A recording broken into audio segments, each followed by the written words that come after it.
बिस्मिल्लाहिर्रहमानिर्रहीम। अस्सलाम वालेकुम जनाब। स्टोरीज़ मैंने दो शेयर करनी हैं। एक स्टोरी तो आपने देख ली होगी, थंबनेल पे भी आपने देखा कि ये जो फ़ैसला महफूज हुआ है, इलेक्शन कमीशन ऑफ पाकिस्तान ने फ़ैसला महफूज किया है फ़ॉरेन फंडिंग का। इसका फ़ैसला क्या आने लगा है, किस किस्म का फ़ैसला आ सकता है और क्या मालूमात हुई हैं, ये आपको बताऊँगा। मैं अपना एनालिसिस भी बताऊंगा और वो जो सबूत मेरे पास है वो भी मैं आपको दिखाऊंगा।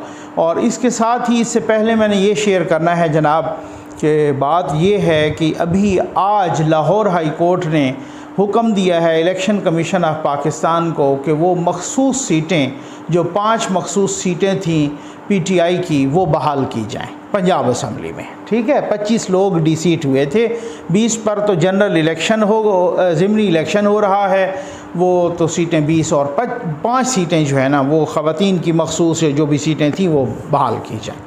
अच्छा, ये एक ऐसा फ़ैसला जिस पर इलेक्शन कमीशन ऑफ पाकिस्तान ने ना कर दी थी कि जी ये उस वक़्त इसका फ़ैसला होगा कि जब ये मखसूस सीटें, उस वक़्त के जब ये 20 का रिज़ल्ट आ जाएगा ना ज़िमनी इलेक्शन का, तब उसके बाद पीटीआई का स्टांस क्या था। पीटीआई ये चाह रही थी कि जी हमें फ़ौरी तौर पे मिल जानी चाहिए, और नून लीग यही चाह रही थी कि जब वो इलेक्शन का रिज़ल्ट आए तो, और वो ही प्ली उनकी मानी गई और इलेक्शन कमीशन ने भी यही कहा कि जब इलेक्शन का रिज़ल्ट आए।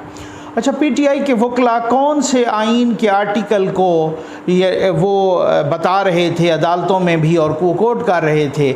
224 की सब क्लास 6 है, यानी 224(6) का वो हवाला कर दे रहे थे और कह रहे थे कि उसमें लिखा है कि जब भी कोई मखसूस सीट पर, यानी ख़वातीन या अक़लियतों की या और कोई मखसूस सीट जब रुकन की मौत की वजह से या नाअहलियत की वजह से या किसी और वजह से वो खाली हो जाए तो फ़ौरी तौर पर उसका जो पार्टी का अगला नाम होता है इलेक्शन कमीशन को वो पुर कर लेनी चाहिए उसी। और अगर वो अगले नाम की लिस्ट कहीं नहीं होती या वो ख़त्म हो जाती है या अगला नाम नहीं दिया होता तो फिर उस पार्टी से दोबारा नाम लिए जाएं और वो पार्टी जिनके नाम दे वो बिल्कुल उसी तरीके से। अच्छा, ये तो बिल्कुल ठीक बात है, लेकिन यहाँ केस ज़रा डिफरेंट था। और यहाँ केस डिफरेंट ये था कि वो सिर्फ मखसूस सीटें ख़त्म नहीं हुई थी नाअहलियत की वजह से या फौतगी की वजह से या किसी और वजह से वो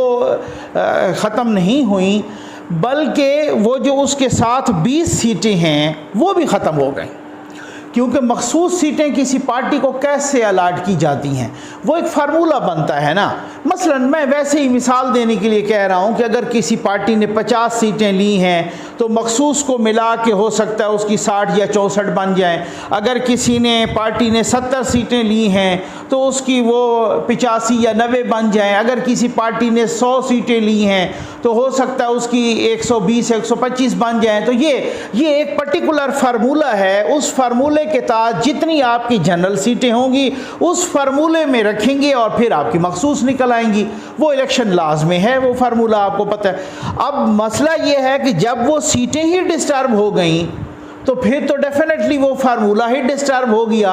तो अब जब वो दोबारा लड़ के आते, यही जो पंजाब में ज़िमनी इलेक्शन हो रहे हैं 20 सीटों पर, तो ये बड़ा एक आम सी बात थी, एक बच्चे को भी समझ आने वाली बात थी। ऐसे तो मखसूस सीटें खाली हुई नहीं थी, ये खाली हुई थी उस वजह से कि जो टोटल 25 अरकान सारे के सारे डिसीट हो गए थे। डिसीट होने के बाद जब 20 की सीटें भी वो खाली हो गई तो पूरा वो जो रेशो थी वो सारी रेशो ही डिस्टर्ब हो गई। तो इसमें तो कोई समझ में ना। लेकिन शाहिद अपना वहीद शाहिद साहब, जस्टिस वहीद शाहिद साहब, वही जिनको ये सुप्रीम कोर्ट भी लाया जा रहा है, माशाअल्लाह 4थे नंबर पे थे और उनको लाया जा रहा है। जस्टिस काजी फ़ायज़ ईसा साहब ने भी एतराज़ उठाया है उन पर, और भी बार के नुमाइंदों ने भी, पूरे वकला ने भी। लेकिन वो आपको पता है जिस तरीके से जो इस मुल्क में जो चल रहा है सो चल रहा है। अल्लाह करे सोशल मीडिया पर किसी किस्म की भी कोई तनकीद हो तो कान बंद कर लिए जाते हैं, आंखें बंद की जाती हैं। तनकीद के मकासद होते हैं। तनकीद इस तरह से है कि अगर वो बढ़े, अगर उससे कोई इस्लाह हो तो। दूसरी बात यह है कि जो भी तनकीद होती रहे आप उसको इग्नोर करें, और वही होता रहा है यहाँ पर भी। कोई सीनियरिटी का प्रिंसिपल नहीं है। आप उठा के सिंध हाई कोर्ट से वो 5वें 6ठे नंबर वाला जज ले आओ, लाहौर हाई कोर्ट से आप 4थे 5वें नंबर वाला जज ले आओ। यहाँ अपनी मर्जी से ही मुबैना तौर पे वो सारी कुछ फिल करना है ना। खैर, वो उनको यहाँ भी लाया जा रहा है, सुप्रीम कोर्ट में भी, और उनके बारे में माशाअल्लाह है एक तासुर कि वो मुबैना तौर पे फैसले भी किसी से पूछ के करते हैं, मुबैना तौर पे, ठीक है ना। मुझे याद है परवेज़ रशीद साहब का वो जब इलेक्शन लड़ रहे थे ना सेनेट का अभी, और उनको वो उनका खारिज कर दी गई थी। यही वहीद शाहिद साहब थे, जस्टिस वहीद शाहिद साहब, और यही साहब थे कि वो उन पर वो इल्ज़ाम ये था कि उन्होंने पंजाब हाउस का कोई बिल नहीं क्लियर किया। अच्छा, वो कहते हैं जी मैं तो कई दफ़ा देने के लिए गया, वो बिल क्लियर करने के लिए भी गया, जो उस वक़्त का इंचार्ज था वो नहीं थे। तो जस्टिस साहब ने उनसे पूछा कि ये जब बिल जमा कराने के लिए आए तो आपने जमा क्यों नहीं किया? तो उन्होंने कहा सर मैं छुट्टी पर था। तो होना तो ये चाहिए था ना कि जस्टिस साहब कहते कि फ़ौरन इसी वक्त जाओ, और इधर ही जो है ना, या अगर यहाँ हो सकता है जिधर भी हो सकता है फ़ौरन इसी वक्त जाओ और परवेज़ रशीद साहब से ये बिल जमा करवाओ और क्लियर करो, बस। और तो कोई नहीं उन पे, और तो किसी किस्म का कोई ना, वो कोई डिफ़ाल्टर थे ना, वो कोई, आपको पता है परवेज़ रशीद साहब की रिप्यूट का, ठीक हो गया ना। वो बंदे बड़े सीधे हैं, वो आपको पता है आजकल सीधा बंदा थोड़ा सा ना, फिर आपको मालूम तो है उसके क्या हशर करती है रियासत। तो खैर, वो फिर उन्होंने केस ही रिजेक्ट कर दिया जनाब के, जी खारिज कर दी उनकी दरख्वास्त। होना तो ये चाहिए था कि आप फौरी तौर पे जमा करवाओ और इनको क्लियर करो और सेनेट का, लेकिन कुछ फोर्सेस नहीं चाह रही थी कि परवेज़ रशीद साहब वो इलेक्शन लड़े सेनेट का, और परवेज़ रशीद साहब जैसी आवाज़ सेनेट में पहुँचे वो बहुत सारों को चुभते हैं, इसी वजह से उनका वो कैंसिल ही कर दिया गया, वो सारा कुछ ही उधर ही। यानी ये भी आप अंदाज़ा कीजिए कि वो बंदा कि जो आपका इंफॉर्मेशन मिनिस्टर रहा हो, बाकी मिनिस्ट्रीज़ भी उनके पास रही हों, वो सेनेटर पहले भी रहे हों, और अब वो सेनेट के जब वो गया तो जिस तरीके से उनको फारिग कर दिया गया। खैर, ये एक ऐसा मुल्क है कि जस्टिस काजी फ़ायज़ ईसा साहब जैसा बंदा भी माशाअल्लाह, वो भी जनाब यूँ अपना रजिस्ट्रार पे, वो जवाद पाल पे कोई 10वीं मरतबा एतराज़ कर रहे हैं। अगले आने वाले वो चीफ जस्टिस हैं, लेकिन वो एक रजिस्ट्रार पे मुतादिद बार संगीन इल्ज़ामात लगा चुके हों, हटा नहीं सकते फिर भी उनको ये। और रजिस्ट्रार भी मांगे तांगे का उधार पे आया हुआ, प्राइम मिनिस्टर हाउस से आया हुआ है। तो ये मुल्क तो खैर ऐसे ही चल रहा है। अब आप आ जाएं कि वो अगर ये नशिस्तें, मखसूस नशिस्तें जो PTI को मिल जाती हैं, उसके बाद भी 4 नंबरों का फ़र्क रहेगा। हमज़ा शहबाज साहब के पास 4 सीटें फिर भी ज़्यादा रहेंगी, क्योंकि आपको मालूम है कि हमज़ा शहबाज साहब को मिले थे 197 वोट, ठीक है, 371 के ईवान में। ये 25 डिसीट हो गए, फिर 346 बच गए।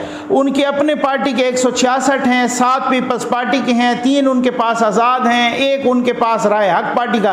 तो ये बनते हैं 177, 177। अब आप आ जाएँ, क्योंकि इनके 25 के 25 डिसीट हो गए थे PTI के, इनके अपने बने थे वो 158 रह गए थे, 183 में से निकल गए थे 158, और 10 परवेज़ इलाही साहब के, तो ये 168 बनते हैं। और 168 के साथ अब अगर आप 5 मखसूस भी मिला भी लें तब भी 173 बनते हैं। वो 177 पे हैं तो 4 अब भी ज़्यादा हैं, तो वो कोई इस तरह का नहीं है। मैंने कहा कि मैं बता दूं। अब आ जाएं जनाब कि ये इलेक्शन कमीशन किस किस्म का फैसला करने लगा है, और मुझे तो मैं तो खैर अपना तजिया पहले भी मैंने दिया और मैं फिर भी दूंगा, लेकिन आप ये ज़रा फवाद चौधरी साहब की गुफ्तगू मुलाहिज़ा फरमा लें कि किस तरीके के वो इल्ज़ामात लगा रहे हैं और किस तरह का उनको खदशा है कि कौन सा फैसला आएगा। ये आप ज़रा सुन लें, फिर उसके बाद मैं आपको अपना तजिया भी देता। इलेक्शन कमीशन जिसने फंडिंग केस के ऊपर फैसला रिजर्व किया हुआ है, और इनसे कोई भले की उम्मीद तो किसी को भी नहीं है। हर एक को पता ही है कि इलेक्शन कमीशन जो है उससे PTI को तो कम से कम कोई भले की उम्मीद नहीं है। इमरान खान पहले ही कह चुके हैं कि इलेक्शन कमीशन जो है, चीफ इलेक्शन कमिश्नर इस वक्त जब भी लाहौर का विजिट करते हैं, वो बड़े मियाँ साहब और छोटे मियाँ साहब जो हैं उनके घर पे हाजिरी दे के और पूछ के बातें कर रहे हैं। तो हमें पता है कि इस इलेक्शन कमीशन में जो बदतरीन फैसला हो सकता है इस फंडिंग केस का, वो फैसला आएगा। और तरीके इंसाफ के कारकुनान को मैं कहना चाहता हूं वो तगड़े रहें, और इंशाअल्लाह ताला हमने इसका भी मुकाबला करना है। और ज़रूरी है कि आप लोग अपने जहनों को अभी से बना के रखें कि जिस तरह का भी फैसला आएगा हमने इसका मुकाबला करना है, और इंशाअल्लाह ताला किसी भी प्रेशर में हमने नहीं आना। और जिस तरीके से ये कोशिश कर रहे हैं कि एक पीटीआई को और इमरान खान को दीवार से लगाने की, इसको हमने नाकाम बनाना है हर सूरत। और इंशाअल्लाह आप देखेंगे कि जो अगले इंतखाबात होने हैं वो इस इलेक्शन कमीशन के अंडर नहीं होने। जनाब आपने सुन लिया फवाद चौधरी साहब का, ये वो खदशा है। पता तो है ना कि किस किस्म का सूरत हाल है, और सब कुछ पता तो है, आपको मालूम है। लेकिन इत्मीनान रखें, मुझे इस तरह का कोई खदशा नहीं है। वो पहले भी कुछ अपना 8 साल के कितने साल 2014 से शुरू हुआ 22 तक लटकता रहा। भाई एक इदारा या एक चीफ इलेक्शन कमिश्नर क्या करे? इस तरह से इल्ज़ामात लगाए जाते हैं।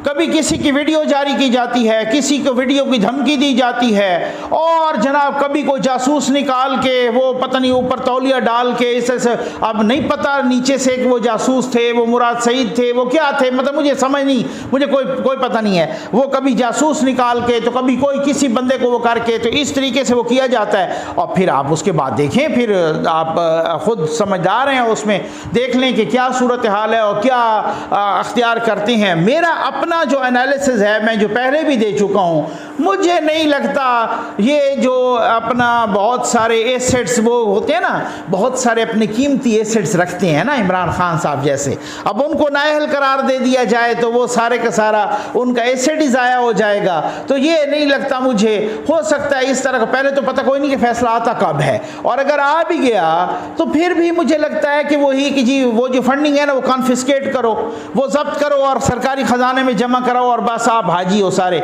इस तरीके का कोई मिक्स होगा। आजकल हमारे फैसले ना, मैंने वो आपको पहले भी बताया हुआ है कि इंडियन सुप्रीम कोर्ट के भी ऐसे फैसले आते हैं ना, अफजल गुरु के भी फैसले कि अफजल गुरु जो वो कश्मीरी मुजाहिद थे, उनको भी जब वो इंडिया के सुप्रीम कोर्ट पे उनकी वो लगी अपील, तो उस वक़्त भी उन्होंने फैसले में लिखा कि चूँकि इनके खिलाफ को एविडेंस तो नहीं मिला, लेकिन to satisfy the collective conscience, ये लिखा हुआ है फैसले में, यानी जनता के मिजाज को मुतमईन करने के लिए इसको फांसी की सज़ा दी जाती है, कैपिटल पनिशमेंट। ठीक है, तो यहाँ भी बहुत सारी चीज़ें हमारे यहाँ भी, कभी जनता के मिजाज को, कभी कंट्रोल टावर के मिजाज को, कभी कोई किसी और के मिजाज को, ठीक हो गया ना, तो कभी कोई ताल्लुक का अपने ताल्लुक के मिजाज को, मुख्तलिफ मिजाजों को सेटिस्फाई करने के लिए ना यहाँ पर बदकिस्मती से मुबैना तौर पर फैसले दिए जाते हैं और दिए जाते रहे हैं। जी हाँ, ये जुल्फ़िकार अली भुट्टो साहब का फैसला किसके मिजाज को सेटिस्फाई करने के लिए दिया गया था? ठीक है ना, ये फिर आपको मालूम तो है। बहुत सारे अब और भी बहुत सारे फैसले हैं। वीडियो लंबी हो जाएगी, फिर आप कहते हैं कि जी वीडियो को आप लंबा ना करें। उम्मीद है आपको वीडियो पसंद आई होगी। आपका बहुत बहुत शुक्रिया।